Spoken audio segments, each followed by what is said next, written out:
Outside of this one church town, there's a gold dirt road to a whole lot of nothing. Got a deed to the land, but it ain't my ground. This is God's country. We pray for rain and thank Him when it's falling, 'cause it brings a grain and a little bit of money. We put it back in the plate, I guess that's why they call it God's country. I saw the light in a sunrise, sitting back in a 40 on the muddy riverside, getting baptized in holy water and shine with the dogs running. Saved by the sound of a pin-found Dixie whistle in the wind, that'll get you heaven bound. The devil went down to Georgia, but he didn't stick around. This is God's country. We turn the dirt and work until the week's done. We take a break and break bread on Sunday, then do it all again, 'cause we're proud to be from God's country. I saw the light in a sunrise, sitting back in a 40 on the muddy riverside, getting baptized in holy water and shine with the dogs running. Saved by the sound of a pin-found Dixie whistle in the wind, that'll get you heaven bound. The devil went down to Georgia, but he didn't stick around. This is God's country.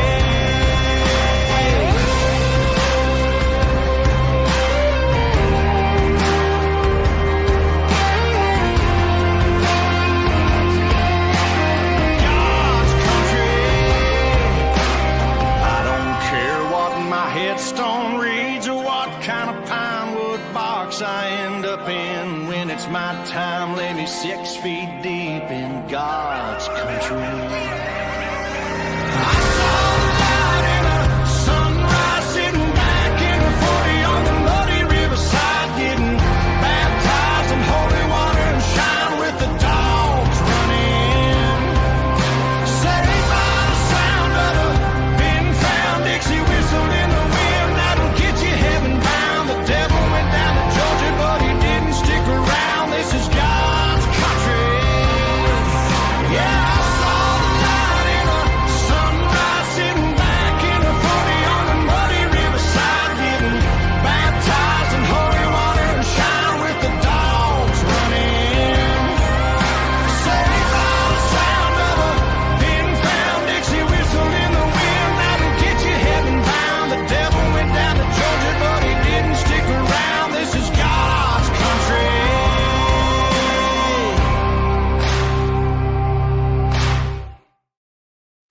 Hey guys, like I always say, man, you know what? If this song doesn't fire you up, there's something wrong with you.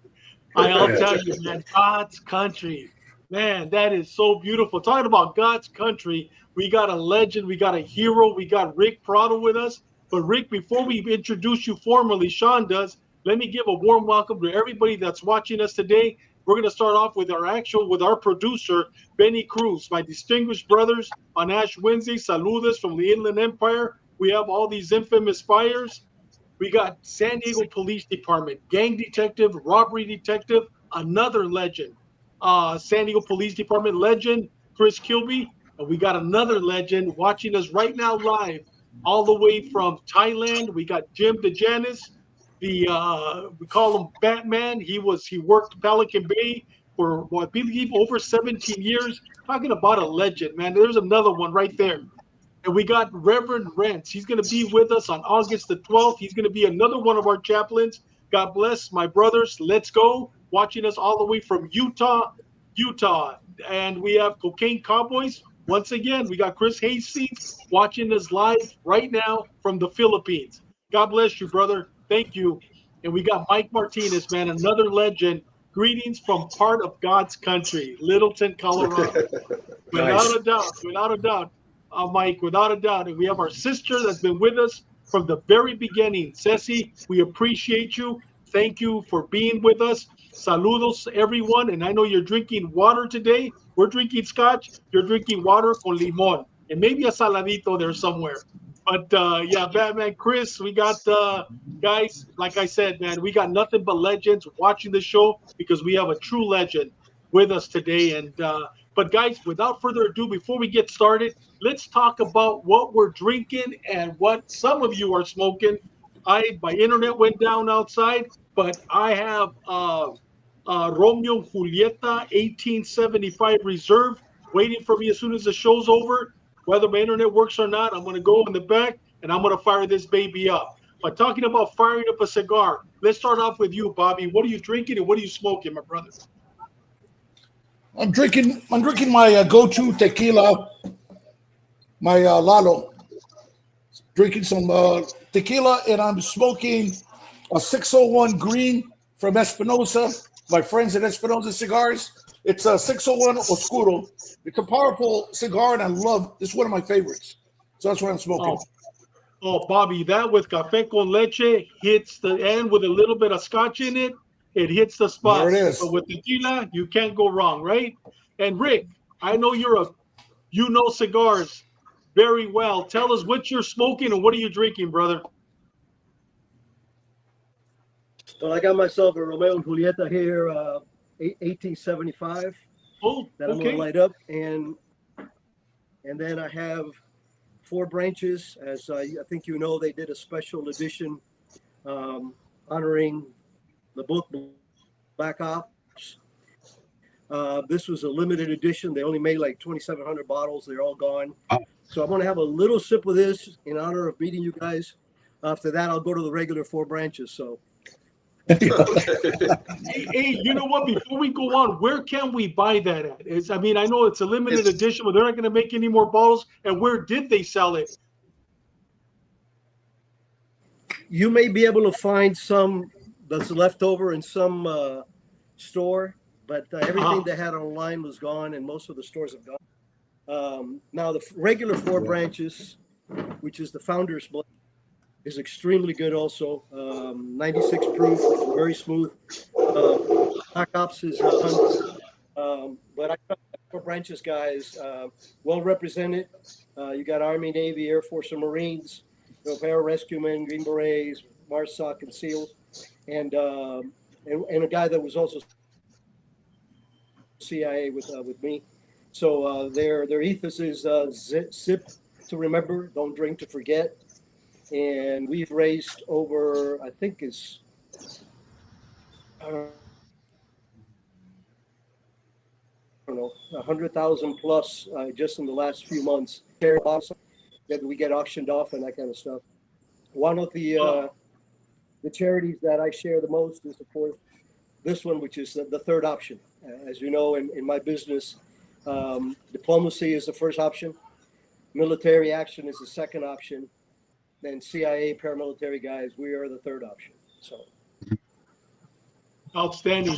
Therefore, the name Four Branches. You know what? I'm going to look it up. I'm going to definitely. I might not be able to find your bottle, but I'm definitely going to get the Four Branches. With that said, Big Sean, what are you drinking? Well, I was going to sit outside, but it's kind of windy and it's a little bit warm. So in honor of Rick, I actually cracked open a Macallan 12-year double cask Scotch whiskey, single malt. Wow, that's outstanding. But I know somebody next to you has something else also that's gonna introduce to us and surprises. Go ahead, Big Doug. Well, I got challenged a couple of weeks ago from one of our listeners about the Macallans. So tonight, I've had this bottle for about 8 years. It's also Macallan's, but it's their 10-year fine oak triple cask, French oak with sherry, American oak with sherry, and then American oak with bourbon. And it's very, if you look at it, it's very light in color. Let me turn it here. Yeah.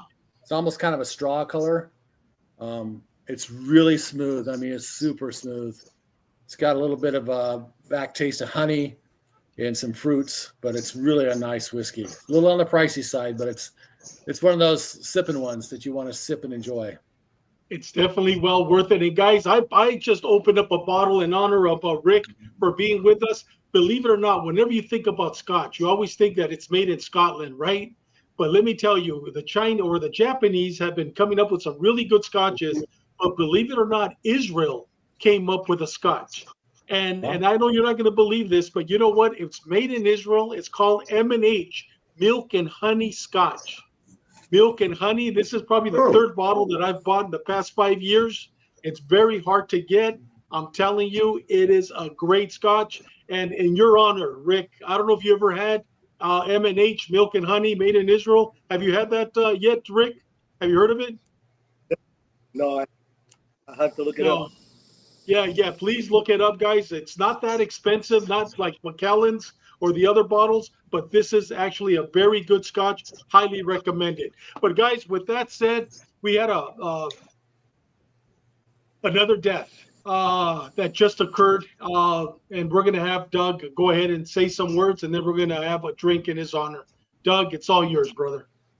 So this past week and a half, we had a newly promoted deputy sheriff out here in San Diego that committed suicide. And he was, by all accounts, he was a great officer, good deputy, good investigator. In fact, our good friend Benny Cruz was one of his FTOs. So I know, Benny's hurting a bit for this. He knew the gentleman really well. I don't have any details on it, but he ended up taking his life. I think it was on the 12th of July. So here's to you, David. Here's to your family. God bless you, and we will see you in paradise. Rest in peace, Shalansha.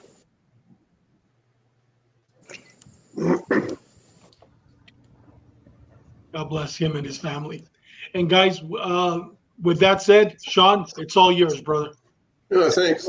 Hey, again, guys, it's my pleasure to bring back Ric Prado. We did a podcast with him back in January of 2024 on the Gray Line. So this is a follow-up to that podcast. Rick is the author of the book Black Ops: The Life of a CIA Shadow Warrior. And if you haven't read it, you got to read it. You won't be able to put it down, honestly. His whole career and all that, we can talk for a whole hour as an intro, but I'm going to keep it real brief. Rick experienced his first firefight when he was 7 years old. He's the son of a middle-class Cuban family that got caught up in the Castro Revolution. He escaped Cuba and had a turbulent childhood in Miami. He joined the Air Force and became a member of the elite pararescue jumpers. He began his career in the CIA in the early 1980s, and in his 20-year career, he was involved in many conflicts within the world, and including an assassination attempt on his life. After 9/11, he was assigned as a senior agent to lead in the effort in tracking down Al-Qaeda's highest ranking members. He later became the co-founding member of the Bin Laden Task Force. Rick is often sought out for his tactical and leadership expertise. And here's my other plug. And if hopefully Ross is going to appreciate this. And Rick actually is probably one of my bosses here. He's also on the board of directors of VRP Group, Regis, Protective and Investigative Services. To say that Rick is a legend is an understatement. And like I said, we could go on and on and on about his accomplishments, but we'll get through some of them tonight, hopefully. And I'm proud to welcome him back and give us an update on what's he been doing since last we spoke. Rick, it's all yours. Well, that's very kind of you. I first have to tell you that I've been in touch with Ross a lot today. We've talked about you. He sends his regards. Thank you. In very, very high. But I also touched base with Steve Bailey, who I know was a frogman with your stepdad, and he sends his regards also. Oh, thank you, sir. I appreciate it. Hey, so Rick, let's kick it off. Can you tell us about your early years and your childhood?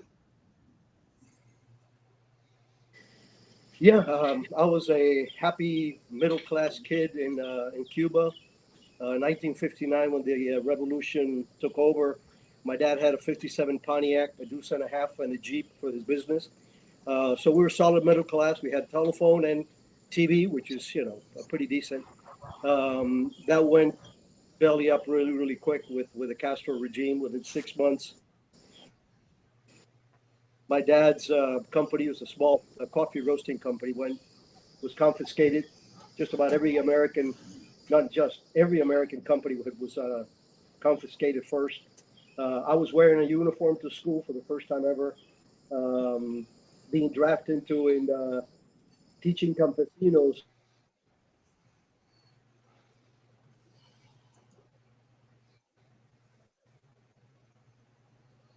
Did we freeze up?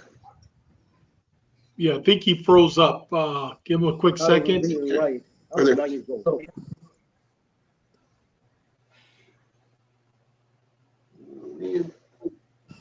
Yep. I got your back. Can you hear me?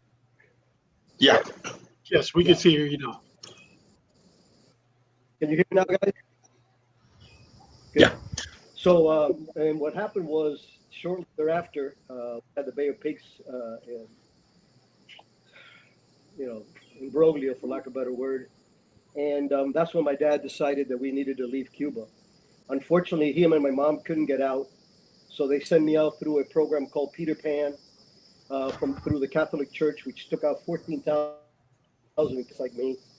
I ended up in an orphanage in Pueblo, Colorado, turned 11 in the orphanage. That was a quick way of growing up and learning how to make friends and beat the enemies to the shot.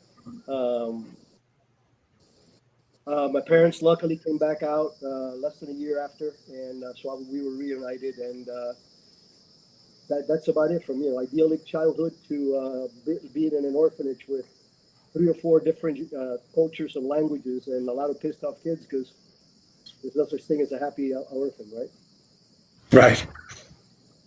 Yeah. So, Rick, let's pardon the pun, but let's jump into your Air Force career. Tell us how you got into the Air Force and why you picked the pararescue jumpers.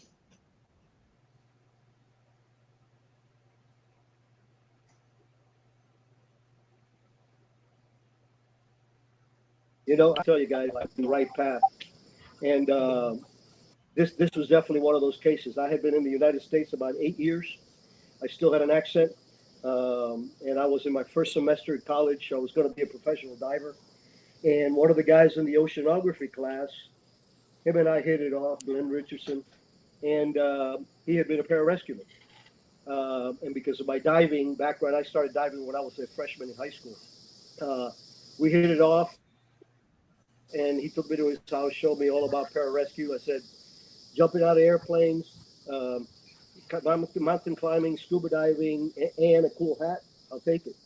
And so I signed up. 6 months later, I was in the pipeline. Nice. Oh, cool. Now, how long were you in with the pararescue jumpers? I did 2 years active and another 4 years reserve, and then I did 3 years reserve with the 20th Special Forces out of Fort Lauderdale. I did not go to the Q course. I got recruited by the agency when I was still waiting for. And the reason I went to the reserves is because I went into pararescue with the hopes of going to Vietnam. I had this debt of honor to this country for what they did for me and my parents. And I felt that I needed to go out there and do my part. Obviously, by the time I got my beret, it was early '73, and Vietnam was really winding down. So in 1994, I opted to just go full reserve and go back to work. I actually started as a paramedic with Miami Metro, Dade County in South Florida. Oh, cool. And then you were recruited in the early 80s. Yeah, I was recruited in 1980. But you know, like what I was going to say is that one of the reasons I jumped into the reserves was because, yes, I was jumping every week. Yes, I was doing scuba jumps and scuba diving and everything else. But I wasn't making a difference. I was making more of a difference in riding rescue for 6 years in Metro during the 70s, which was the drug years. I got plenty of experience there, putting people back together or just bagging them. But yeah, in 1980, I had applied to the agency. They came back and said, we'll bring you on contract as a paramedic with our special activities division. Division of the CIA is the paramilitary organization for the CIA, and we recruit only from special operations forces such as combat controllers, pararescue, SEAL.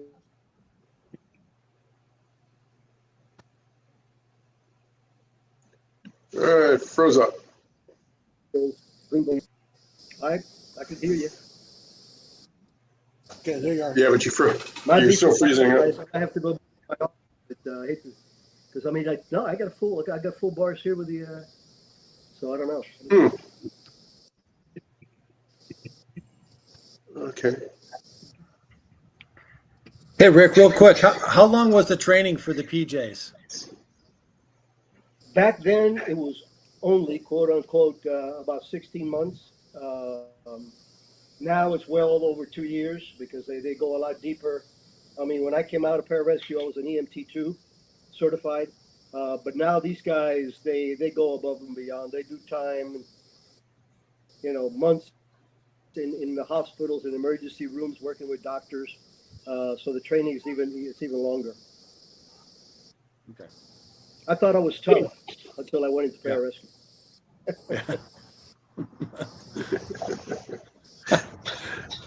So my question was, what drew you to the agency? Did they coming to you, or were you actually interested in that agency? I read James Bond books and OSS books and Edgar Rice Burroughs books. I'm a big reader. I've always have been. So I always had this sense of adventure. I wanted to do something.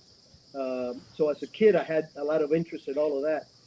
But I guess, like I said earlier, I honestly developed a conscience when I graduated from high school to the fact that I owed this country an incredible debt of honor. And I decided I was going to pay it back. I started with the military.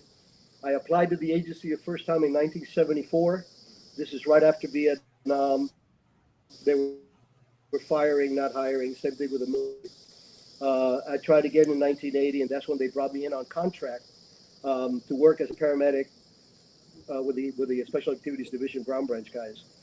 What happened was when Reagan took over, he declared war on communism in Latin America, in the world actually. And the first program that he started was what became the Contra program, which was the counter-revolutionaries trying to overthrow the communist Sandinista regime that had taken Nicaragua. And sadly, the agency at the time did not have a single native Spanish-speaking guy with my paramilitary background. So they offered me a full-time job, and that's where I started. My first job in the agency was for 3 years to sleep in a jungle hammock Monday through Friday in one of the 10 camps that we had. For the first 14 months, I was the only CIA officer allowed in the camps because I was there as a Honduran major, Alex Mendez, and thus the moniker for the book, Black Ops. Black Ops in our world is those operations where the American hand has to be hidden. And I was there, like I said, not as a gringo, but as a Honduran.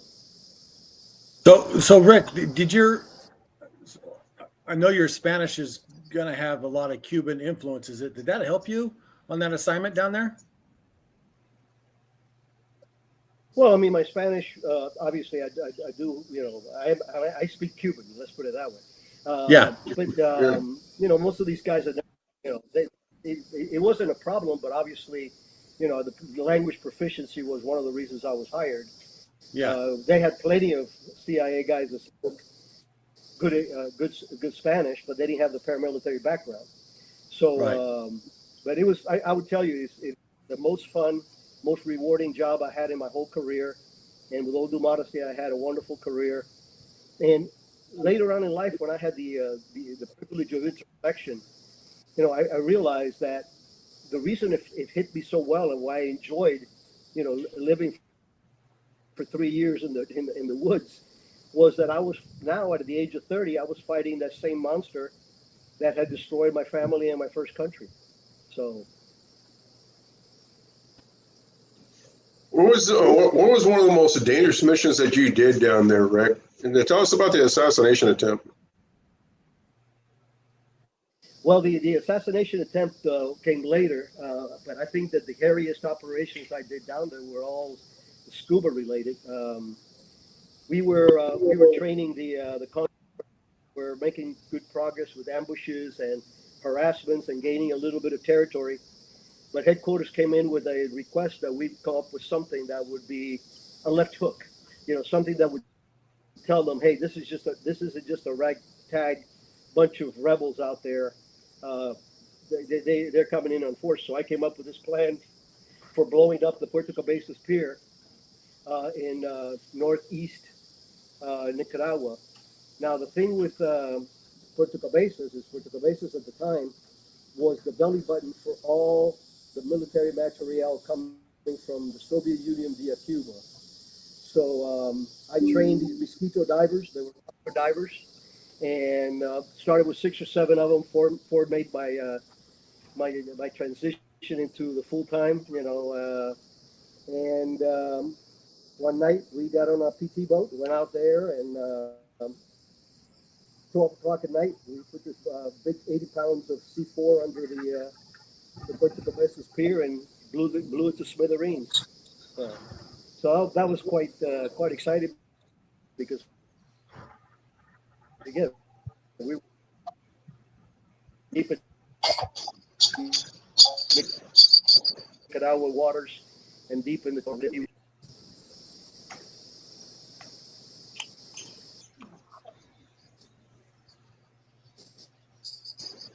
Can you hear us? Okay, now we got you back.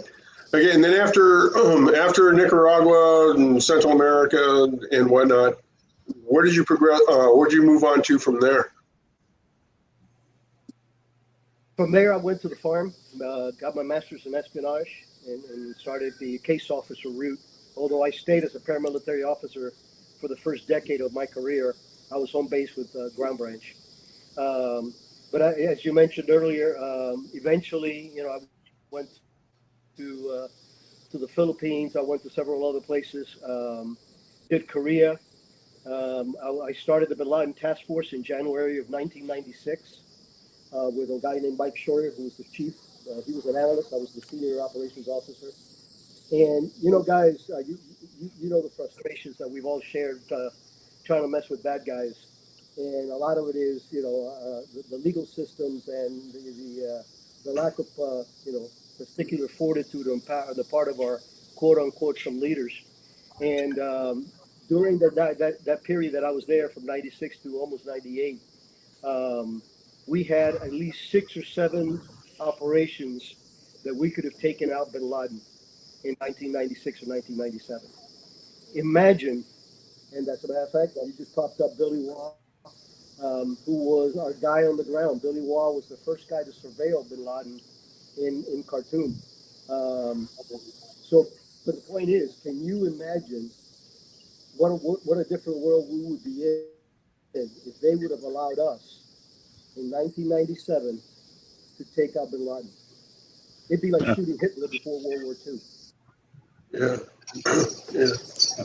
I know that right after we started doing all the alert training, the terrorism training for law enforcement and whatnot, I'd actually gone to a class and they had a 3-ring binder. And this is probably about, it was before 9/11, but this is probably in the late 80s, early 90s. And the 3-ring binder was about this thick and it went through every known terrorist organization in the world. And bin Laden's mentioned in it, but it's a small small paragraph. Him and Al Qaeda and all that. It was just a small paragraph, and nobody really gave him, any credence or any. Never mind. I mean, it was just a guy. Did you find that some of these organizations that you guys went after, they were like a nobody, and then all of a sudden, boom! I mean, he didn't we train Al Qaeda in Afghanistan and whatnot? No, we didn't train Al Qaeda. We supported the Right. Anti-Russian, the Soviet invasion. Mhm. It was the Mujahideen. Of course, with the benefit of 2020 hindsight, which doesn't exist. A lot of those elements became more radicalized and eventually became our enemies. But you just highlighted exactly my point, is that Bin Laden, we knew who Bin Laden was. We knew where Bin Laden was going. Right. We had from assets to overhead of the camps he was training, liaison services from the Israelis on down to the Egyptians were helping.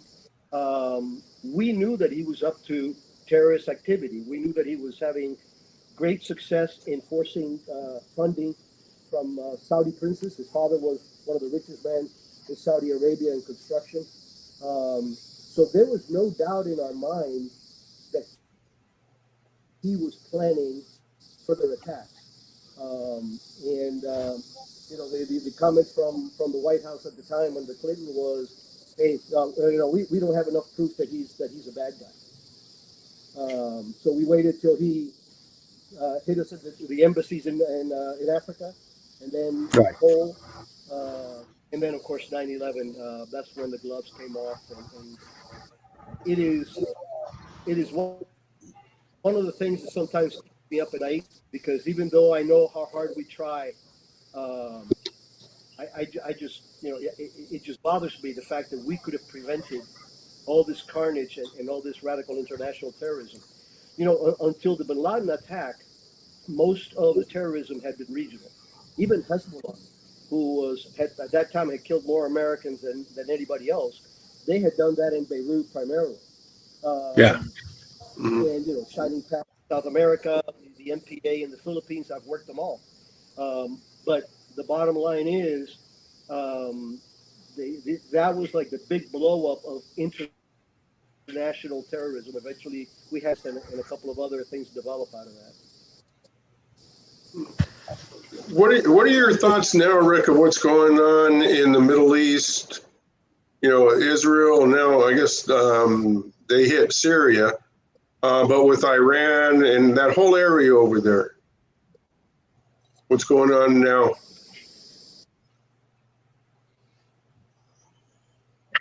Well, you have a conflict that is so rooted in the evilness of both sides. They've been mortal enemies forever.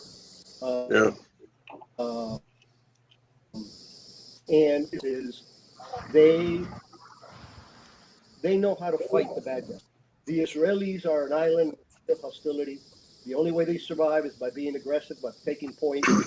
And once they got the backing from the United States and a couple of other countries, they realized that the timing was here to try to do something about it. But let's face it, this particular ongoing war was started by Hamas when they attacked Israel and literally raped, pillaged, and plundered. People that are still in captivity even after all this time. So hopefully, guys, you know this from the streets. When I was a kid growing up, I was kind of a street rat, hanging out with the wrong crowd. But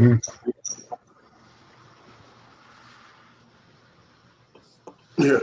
Good, Rick. we never thought. Did we lose? He's back on. Yep, back again. I'm sorry. I don't know if it's me, but I don't think so. My Wi-Fi is saying that I got all 3 or 4 bars, whatever it is. Yeah.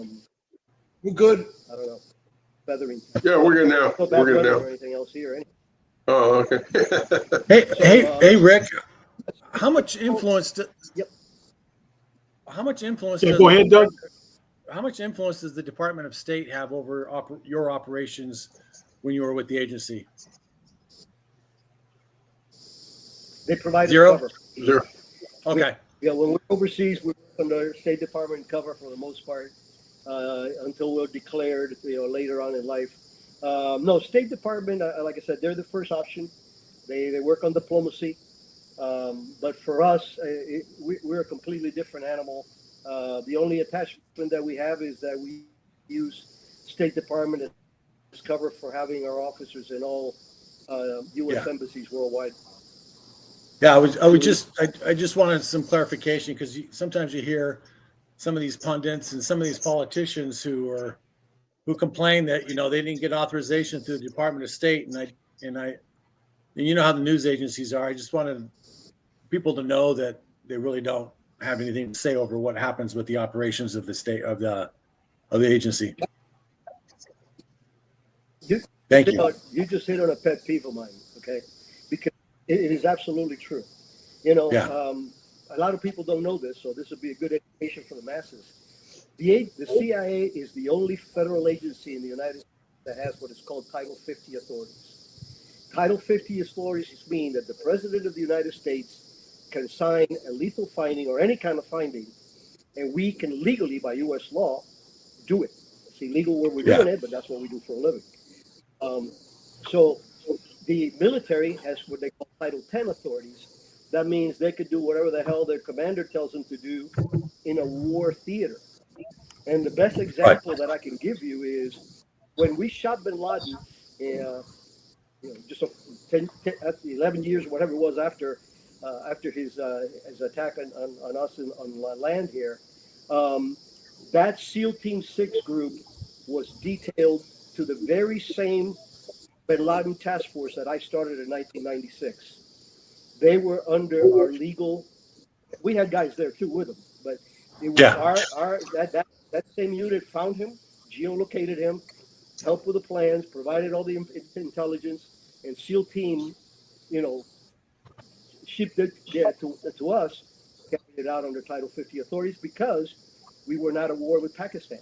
If it would have been Afghanistan, it would have been a different situation. So yeah. Thanks for that clarification.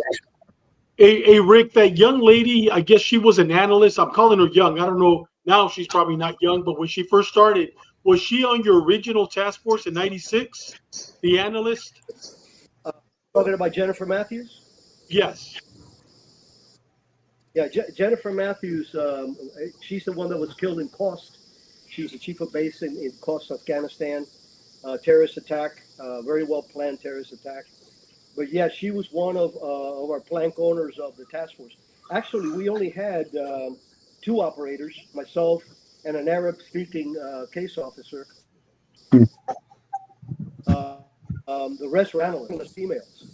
And it's funny because that's what gave birth eventually to the targeting officers. Having really smart, dedicated people. And women can be very focused, especially when they have the incentive, the maternal incentive. I would tell you the scariest people in the agency are not us. It's those targeting officers. You get on their sites, and they're not going to let go. Awesome. Hey, Rick, we have a question from former chief of police from Calexico Police Department. Says, what is your feelings regarding Congress wanting prior notice before the president approves an attack or operation against a hostile nation? He's our commander-in-chief. And just like in the police department, your chief will tell you what you need to do, and you're not going to be checking with anybody else. Yes, and a lot of this is politics also, guys. You got to understand that both the Senate and the Congress have people in the intelligence oversight committees that are selectively brought in onesies and twosies and brought up to speed on what we're going to be doing and why. But you got to understand that State Department and our Capitol building is a sieve of information. Most of the leaks that come out are not whistleblowers. It's just political hacks leaking information. So the fact that there's no oversight, that is BS. There is oversight. It's not like the reason I wrote the book was to exonerate my agency and most importantly, my colleagues about the work that we do. Because It may sound dirty to you, but it was approved at a level that authorized us legally under Title 50's authorities to do that. And part of our job is taking the hit for the president or vice president or whoever. You know, I literally briefed the vice president of the United States under, what was his name? Dick Cheney, during an operation that I was mounting in 2002, 2003. So there is oversight, and the people that are not in the know, they're the ones that bitch because they want to be in the know. But you know, knowledge is power, and knowledge has to be protected, especially when it comes to black ops. Hey, Rick, when I was assigned to our criminal intelligence unit for the San Diego Police Department, we reported directly to the chief, not an assistant chief, not a captain. We reported directly to the chief. Do you, as a CIA operative or your organization, do you report directly to the president or to the vice president or to the secretary of state? Who do you report to and who do you get your orders from? Well, the orders ultimately, especially for the more lethal stuff or the more special stuff like the Bin Laden raid, that comes directly from the president to the director of the agency, and he or she then delegates that and activates them to move. But the actual, like I said, especially on the real hairy findings, those are signed by the president of the United States and assigned to CIA. State Department has absolutely no role in any of our approval process or coordination process. So that's our hierarchy. You know, the DCI, the Director of Central Intelligence, goes down to us and says, "This is what the president wants you to do, and go do it." Interesting. And I know, Bobby, you probably have a couple of questions. Feel free, Bobby, if you want to jump in. I want to jump in right now. Thanks for joining us, Rick. It's an honor to have you here. One of the things I wanted to touch on, I read your book, and I highly, highly recommend the book. I have read it twice now. I gave the original one to my son. And anyway, something that really stood out to me. Here you were, you got out of Cuba in Operation Peter Pan, Pedro Pan, and you end up in an orphanage and grew up dirt poor in Hialeah down in Miami. And yet I read the part where you're briefing the vice president and Condoleezza Rice. And I'm sitting there thinking, similar to some things I was able to do during my career, especially overseas, only in America this could happen. Somebody like us in our country, you would need a padrino. You would need somebody with a political connection. I was briefing overseas ambassadors, the deputy charge of mission, different people meeting politicians, and I'm first generation born in the U.S. on my dad's side, and I'm like, stuff like this doesn't happen unless you're actually born in our great country that gives guys like us an opportunity to do some of this stuff. Where I remember thinking, how is this even possible? You know, I'm giggling myself to sleep sometimes. When I retired in 2005, and we're talking about the threat of the radical Islamicists that were spreading all over the U.S. I spent 3 years in Bosnia, Serbia, and Croatia. And I remember the Mujahideen stayed in Bosnia, and the Madrid train bombers came through there, stopped. They were in Bosnia, the cell. They were, I think, in Zenica, and went on into Madrid. And I was there at a pretty cool time of 3 years, 2005 to 2008, where who knows who was coming in and snatching people, and they were disappearing. But I was working with our federal agencies and our local host partners. I had a really good time. But like I said, only in our country is this even possible. And when I read that you were briefing the vice president, I thought it made me smile. And congratulations. That is an awesome story to hear. You know, thank you. That's a very important milestone in my life. And unfortunately, at the time, I couldn't tell my parents because I was still undercover. Eventually, I told my dad. My mom died of Alzheimer's, so she never got to hear the story. But my dad was bursting at the seams when I was able to tell him that story, that I actually It was Dick Cheney and Condoleezza Rice, as a matter of fact, were the two Yes. people we were briefing. But you're absolutely right. Look, a lot of people criticize the United States, and we're far from perfect.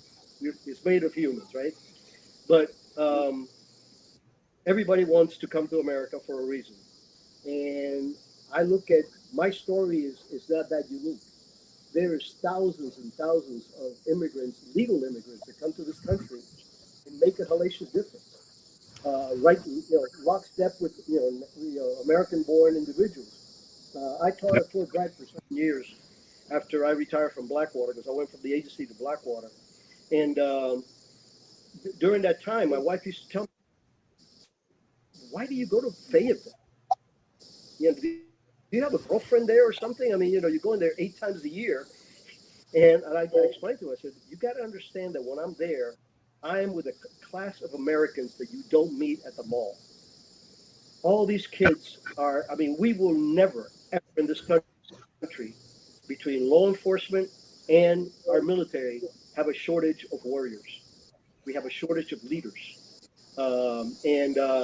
It was very refreshing for me. I would be helping them. I would train them for weeks at a time, and I would come home, and it just kind of like revived my faith in the future of this country. That is a true statement, and you see what's going on around us right now, and you see guys that are coming up, and they are the leaders of our country, and sometimes you think, is this kid going to this person going to survive with all the politics that are going on and getting slammed left, right, and center? So hopefully those people will rise to the top of the cream of the crop. So Yeah, I hope. Go ahead, Dan. I hope so. I was gonna say I agree wholeheartedly with what Rick had said about these young people. When I was overseas, I was 42 at the time, and I was working with all these 19 and 20-year-old soldiers, Marines, sailors, and airmen, and I was they were loyal to a fault, and they were more professional than some of the staff officers that I had to work with. I mean, these guys were top notch, and you just knew that they were going to do great things when they got back home. They were just amazing young people, just amazing. Yeah. We got many of those. Yeah. Hey, I wanted to if there was a rumor, maybe you can confirm the rumor, that there's going to be that. Well, let's put it this way: Hollywood is looking at making Ric Prado's life a movie. Yeah, there's a group of individuals that are trying to put together a package. One is a documentary based on the book, so it would be like the book. Okay. Then subsequently, a series based on, Ric Prado, Black Ops, that kind of stuff. But it would, the series would be Joe McGillicuddy, and God knows, what background he would be, but based on the book of Black Ops. Hollywood moves at the pace of molasses. They've been going for well over a year and a half now, but they're making progress. And I'm not hanging my hat on it, but never say never. I will definitely take it because I never wanted to be an officer. Never ever in my life did I say. I always said I want to be special military. I want to be a super duper diver. I want to do James Bond stuff. That was always since a kid. But the moniker of author, best-selling author now, never crossed my mind. But what made you write the book, Rick? Well, part of it was Cofer Black. Cofer Black was my Boston CTC, legendary guy. I brought him to Blackwater when I went to Blackwater as the vice president for special U.S. government programs for the same stuff I did in the agency for SOCOM and the other components. Cofer was always on me. You got to write your story. Your story is different because of your background. And I went on and on and on, and I didn't. But during that period, I also looked back, and it was actually much after Blackwater that I realized that out of the 141 stars that we have on our wall, and you got to understand that CIA is this small. Compare the State Department and forget about the military. And within that component, the directorate of operations, where the operators come from, we're a quarter of the population of the agency. And we have 141 stars. And a third of those stars are post 9/11. Jennifer, Wow. individuals, Mike Spann. These are individuals that I knew, and some of them I helped send into harm's way. So I felt that I to the families for them to have a book that they can go to their kids and say, this is what mommy or daddy did during the war. This is what the real CIA is about. Because if that poor child lost a mother or a father,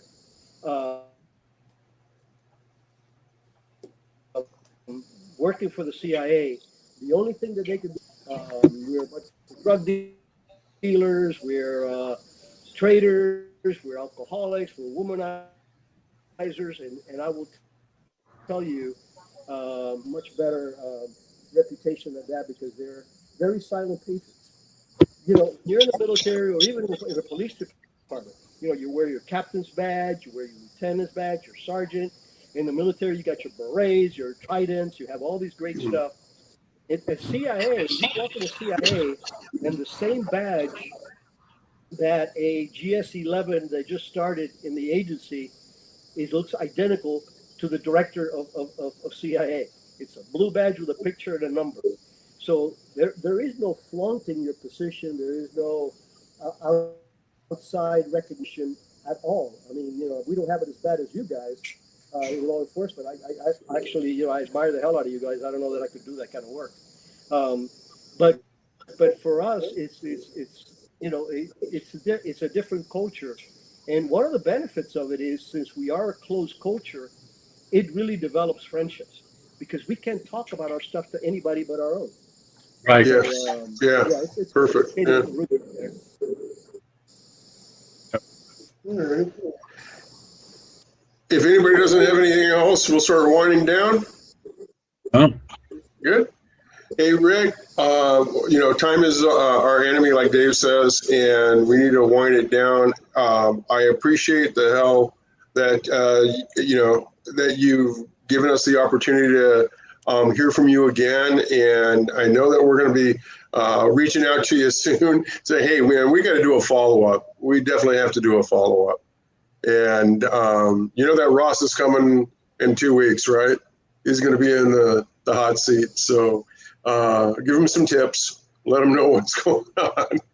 But hey, I appreciate you coming on, and you are a true American patriot. And I say that from the bottom of my heart. Yes, sir. Well, Yes, Thank sir. you, brother. coming from this, Thank you. God bless you. I'm talking to you. Thank you. And Thanks, Rick. Shalancha, That's something that I take to heart. Cheers and stay safe. thank you, sir. And we'll talk soon, Rick. Hey, I'll send you a text here in a few. You got it. Take care, guys. Thank you, guys. Man, another outstanding show, especially coming from Jim to Janice, all the way from Thailand. Outstanding episode. Thank you, Rick, for sharing your story. Yeah, it's a wonderful story. Chris Kilby, much respect, Mr. Prado. Great episode. Keep doing those buddy checks. Be safe. Chris Kilby. Now, guys, we're gonna do it. We're gonna get into the other segment where Ask Sean. I know, Ask Sean, you haven't been getting tons of emails, but I understand that a couple came in this week. Do you mind reading them out to us, and then all three of us will answer the questions that came in for the Ask Sean segment. Well, one of them that came out here real quick was from somebody, Jester556, and I think it's got something to do with all the stuff with the immigration things that, with ICE and some of their missions and the way they've deployed themselves and whatnot. Can you tell us when, why, and how gas is deployed? And I'm thinking not like petrol gas, but I'm thinking like CS gas or something like that. On the tactical side, it's a planned event. There is a formula. Let's say that we have a barricaded suspect and negotiations aren't going well, and we want them to come out of the house. And there's other things that we can do to make their comfort inside that location a little bit uncomfortable for them.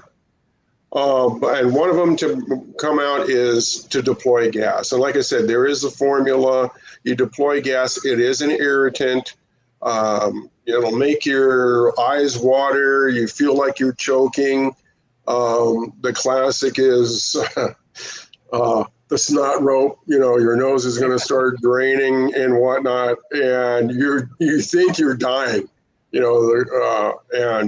And it is a deterrent. It will cause that person to leave that area or leave that home.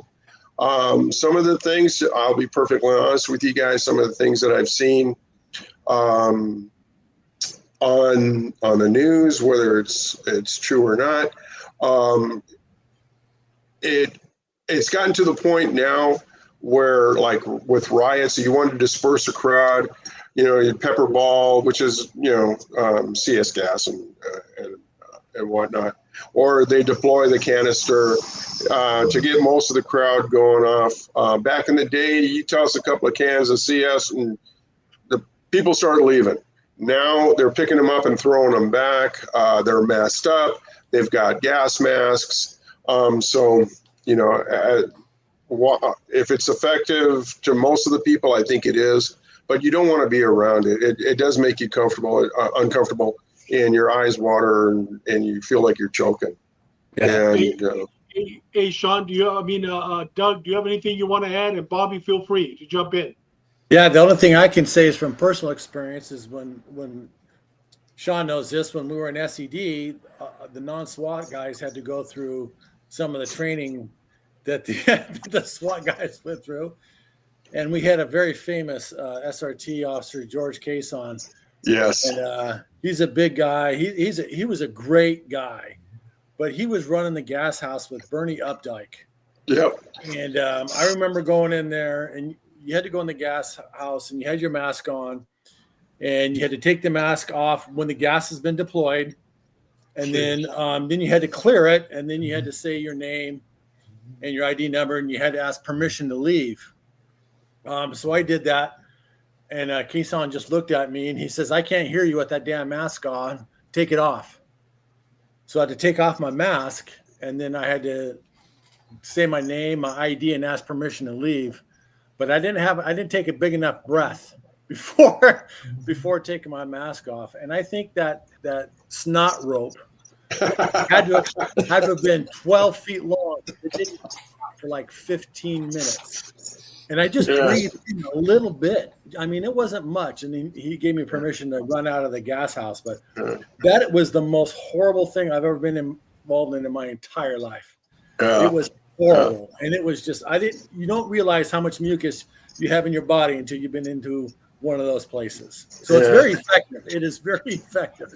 Oh, to give you an example how effective it is, we were doing a SWAT academy, and we were up at the gas house, and I had my sergeant's car, and I, like a dumbass, for some reason, I left the windows down. And I didn't think anything of it, to be honest with you. And we knew which direction the wind was blowing, and then the wind shifted, and instead of going east, it shifted west. And long story short, it just covered the entire car. And I had to drive back to Western Division with pretty much my head out the window because it was covered. I let that car sit for over a week and a half to air out. And finally I went up there and I said, hey, looks good to me. And I had to cover auto theft guys. They had an auto theft suspect up in Morley Field. And we put him in the back of my car, and we're standing there and we're just talking. And I look over, and this poor guy's sitting in the back of my car. His eyes are runny. He's got the snot rope running out. I'm going, and he's, like, hey. So I go there, I open the door, and go, what's wrong with you? And he goes, what do you have in this car? I said, I don't have anything in this car. Poor bastard. You know, just a tiny amount that was in there is affecting this guy. So, hey, look at my swag gears right here. You know what? I've driven this car all day. But you don't see this? Hey, Bobby, do you have anything you want to add on this subject? So we have time for one more question. You have anything you want to add? Yeah, real quick. Yeah, we had at Phoenix, we had the tactical response unit. We had about 100 guys that were trained to deal with those type of situations, and we all got introduced to the gas house. Very effective. You know, you get used to doing. Back when we came on, we were still using that stupid mace.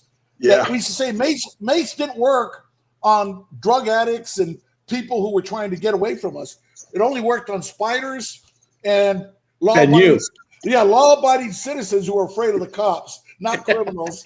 And we got a whiff of that CS gas, and oh man, it's like, yeah, you got those mocos hanging out like shoelaces coming out of your nose. If you got a cold, it will clear that cold. Trust me. Yeah. Hey, Sean, we have time for one more. Go ahead. Do we have another one? We got a couple, but there's one that I'd really like to look into more before we go into it. Why isn't Alcatraz cruel and unusual punishment? You know what? I don't know that it is. It's a temporary holding facility. It happens to be out in the middle of the Everglades. It's just like if you took that and put it, you know, the word is Alcatraz. You know, sending people to Alcatraz, was that unusual and cruel and punishment? No, it's a holding facility. It's not a permanent facility, is from what I understand. It's just holding people. Is it in the middle of a swamp with alligators around it? Yeah. So, you know, it is what it is. You know, Sean, it's a name and it's a play on words. Yeah. You know, alligator, Alcatraz, you know what I mean? And it's not in the middle of a swamp. I'm in the middle of a swamp. Every part of Florida is in the middle. We have alligators here. Literally, down the street, we have a little swamp. So it's just a play on words. I don't know about it being, you know, cruel and unusual punishment. I mean, let's all of us go spend the night there and see if it is. You know what I mean? Yeah. I don't know anybody that spent the night there. I don't know anybody that's gone in. A group of politicians went, and I'm sure they cleaned it up just like they do when they visit CDCR. Right. You know what I mean? Maybe they did it. So I think that question is just a play on words. Yeah, I understand there's an airstrip out there. It's not a prison. Yeah, there was an airstrip. Wasn't it a former? There's an airstrip right next to it. Right now, there's a lot of protests because that was sacred ground. That was sacred ground at one time. That's one. Another two. There were certain birds that were there. But you know what? It's just a detention facility. It's not going to last there forever. It's not a prison. But once again, it's a play on words. Yeah. You know, it's not Alcatraz, and there's not more alligators there than there is 3 blocks away from where I live. It's a play on words, bro. You know? I liked it when the congresswoman, I think, I forget her name, but Wasserman Schultz or whatever her name is, she was talking about the toilet, drinking fountain, sink contraption they have there. But you know, she was talking about how inhumane that is, but that is, I looked at it myself, and that is a normal, I guess you would call it like apparatus that they put in prisons all over the friggin' place, because it's convenient. It doesn't take up a lot of space in their cells, and you know, the bottom part is the toilet, the top part is the sink. And there's a water fountain up there also. So they're not drinking toilet water, for crying out loud. They're not brushing their teeth in toilet water. But that's a contraption that they use all over the United States in prisons everywhere. And she's not complaining about it then. Yeah, but you know what, Doug? It's a political stunt right now that everybody's using. And you know what? I don't think all 4 of us, we don't have the expertise because we haven't been there. Right. say whether it's great or if it's not. I just think that once again, I mean, it's just a political stunt that people right now are just jumping all over it. And whoever thought about Alcatraz, alligator Alcatraz, I mean, that's a play on words, you know what I mean? But like I said, there's no more alligators there than there is 3 blocks from here. Bobby, did you have anything else that you want to add, Bobby? Yeah, I just see Benny said they should visit a Mexican jail. Yeah, exactly. When I was in Exactly, yeah. when I was in Monterrey, we had the infamous Topo Chico prison. It was called the Zeta prison, and they had a riot there. When I was there, I think 49 people were killed in a riot. I had just taken a visit there about a month before, and I was like, it looked like the worst neighborhood that you could be in Mexico, and they just got walls and put it around it. Everyone was walking around freely. There was they had a bar with a go-go stand because they were bringing in strippers in the middle of the night. And they were pole dancing in there and everything else. So, and I've been in prisons in Iraq, in Haiti, Oh yeah. that were run by the locals. And you're like, anything that we give them is like a 5-star hotel compared to what you know what, Bobby? I'm gonna end it with this. Unless if there's somebody there that's illegal from Norway, other than that, all the other prisons, whether it's Nicaragua, whether it's Guatemala, whether it's even Italy, I mean, all these Mexican prisons, dude, this is a 5-star hotel compared to any prison other than Norway. Other than Norway, has been kicked out of California. Guys, with that said, you know what? We're going to get ready to end this show on next Tuesday. I had to change the PowerPoint because of Rick. But next Tuesday, we got Ali Perez, which is going to be part 2. Guys, it's going to be a great show with Ali Perez. He's a gentleman that was a detective with the San Diego Sheriff's Department, got shot with a .308 M1 rifle, got shot, I believe, 2 or 3 times, almost lost his arm. He had a close encounter with God and with the devil. Last time he was here, which I believe was a month and a half ago, he talked about his encounter with Jesus Christ. Next week, he's going to talk about his encounter with demons. When he was in the hotel room, how he was visited by demons. Whether you believe it or not, it doesn't matter. All I'm telling you, this is a story that's going to send chills down your back. I was going to say it was going to raise your hair, but I don't have any. Maybe on my back somewhere. But guys, that's like I said, he talked about Jesus. Now he's going to talk about his encounter with the devil. Not with the devil, with demons. But guys, you know what? Very interesting. But he's going to talk about it. But just to give you a quick snippet of what he's going to talk about, there was a gentleman next to him that was a gangster that was involved with the cartels. And before he died, whether you believe it or not, before he died, his spirit visited Ali. And all let him tell the story. What he told them, within hours, he was dead next door. Guys, it's going to be outstanding. But guys, with that said, Sean, tell us who's going to be with us next week. You're in charge of July. We got Juan Gonzalez. He's a security professional. I've worked with him in the past. And he's going to talk about security, and especially now, especially with this thing that happened up in LA the other day with the American Idol music director and her husband being shot and killed. I don't know about the rest of you, but working security and executive protection. That is a big operation right now going along within, especially here in California, in the Los Angeles area. But he's going to give his insight. Former Navy SEAL, so hopefully Sean, it'll be. Do we have somebody on standby because he's already canceled out on us? We have somebody on standby. Well, he couldn't do it. Yeah, we can get somebody on standby.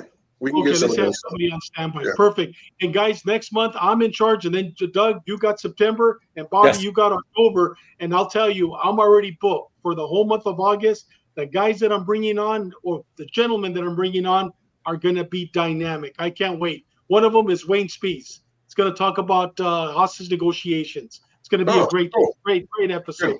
Yeah. Guys, with that said, last words. Bobby, we'll start off with you, brother. We'll go around the corner. We'll go around clockwise. Yeah, and I highly recommend this book. You guys know I'm an avid reader. I received it again. It took me 2.5 days to read it, and I could not put it down.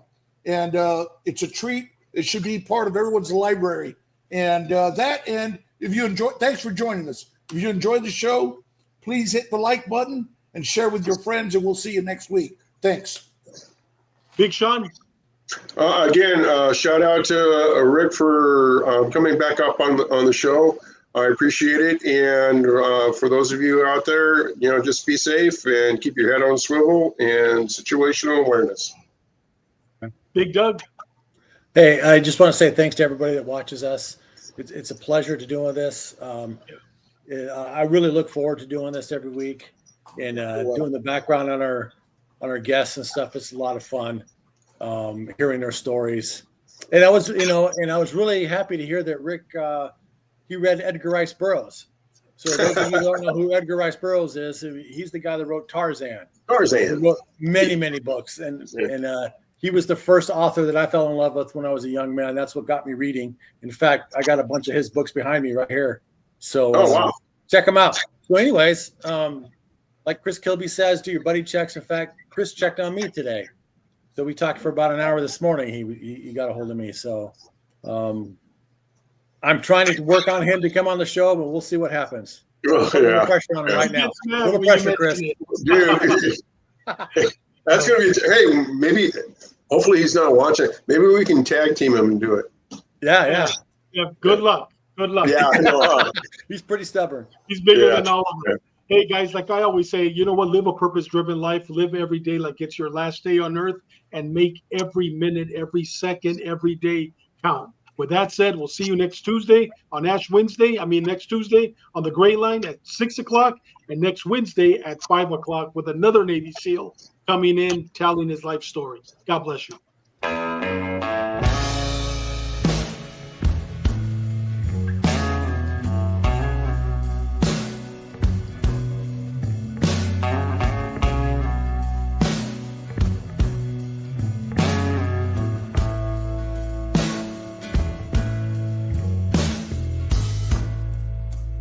Used to spend my nights out in a ballroom.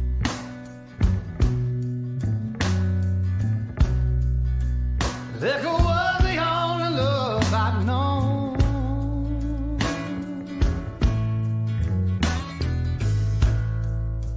But you rescued me from reaching for the bottom and brought me back, being too far gone. You're as smooth as Tennessee whiskey.